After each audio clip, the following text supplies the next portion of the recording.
Hi guys, since childhood we had this notion that the first level is alphabets and the next one is sounds. It's totally wrong. I'm going to teach you something very interesting today, so be focused and be with me. So we are going to learn about morphemes. It comes after the letters and before the words. So what are these? These are the minimal unit of meanings or grammatical functions. I mean, it can have meanings or sometimes it does not have meaning, but playing the grammatical function. The role of the grammatical function is performed by the morphemes. We'll study them and then we'll get to know what are these. So what could be the grammatical functions? Past tense, like work, worked, or plural, boy to boys. So first of all, there are two types of morphemes: free morphemes and bound morphemes. So what are the free morphemes? Free morphemes are the morphemes that are free, that can stand alone as a word itself. It is included in the words category and in the free morphemes category at the same time. So it can stand alone as a word like carelessness. So it is a complete word. As you can see, carelessness, it's a complete word, but it is made up of three morphemes: carelessness. Now ness, it has no meaning. I mean, if we write it on a paper and just read it, it has no meaning, ness. But with this with the word of careless, it is promoting, it is showing the grammatical function. So the first type is lexical morpheme. In the free morphemes there are two types. Free morphemes falls into two types: lexical morphemes and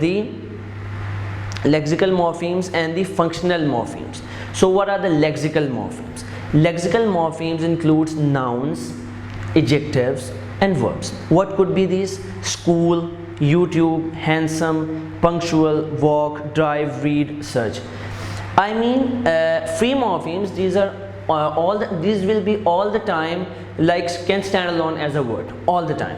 So what are these lexical morphemes? Lexical morphemes are also called the open class of categories because the new words can be added into this category. So the next one is type is functional morphemes. What are these? In the language we have some words which are not playing the role of nouns, adjectives or verbs, but are playing some other roles. What are these? Conjunctions. I mean, conjunctions are used to join sentences, words and so on. So the next one is prepositions, articles and pronouns. What could be these? And, yet, but, so. These are the conjunctions, are joining the sentences and words and so on. And the next one is prepositions. Prepositions are like showing the place, or like you say at, under, inside, outside. These are the prepositions. And articles like the, an, and pronouns he, she, they. I mean, these are the words, these are the categories are going to fall into functional morphemes. They're playing a specific function of joining sentences, of showing any position. Articles, I mean, you use articles with different categories of words, like how to use to show definite object or something like that. So the next one is pronoun, you use it for the nouns. So next type is bound morphemes. What are the bound morphemes? They are quite tricky. I mean, free morphemes, they are so much easy because they can stand alone as a word. They fall into word category and the morphemes category at the same time. But bound morphemes can never stand alone, I mean, as a word, and they cannot fall into the word class. So what are these? First of all, derivational morphemes and the inflectional morphemes. Derivational morphemes are the morphemes which makes new words or words of different grammatical category, like it makes the new words. It makes the new words, like I say agreement to disagreement, or the words of different grammatical category. If I say good, it's an adjective, goodness, it's a noun. I mean, grammatical category is totally shifted, it's totally changed. So derivational morpheme includes two functions: new words and words of different grammatical categories, like agree to disagree, good to goodness, care to careless. To care, it's a verb. Careless, it's an adjective. Boy is a noun. To boyish, boyish, he is boyish, I mean adjective. Or rest, to rest is a verb, restless is an adjective, read to reread, I mean it's playing the role of repeating something, you're reading again, so you use read to reread. Next one is inflectional morphemes. Inflectional morphemes do not make the new words, but it shows the aspects of the grammatical functions. For example, if I say boy to boys, the word is noun, the grammatical category is the same, the meaning is the same, but the grammatical aspect is changed, because it has changed from the boy to boys, singular to plural.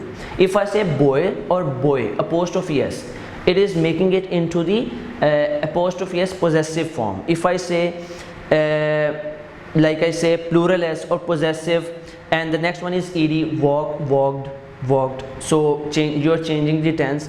So the next one is en, er, superlative, comparative degrees, good, better, best, nice, nicer, nicest.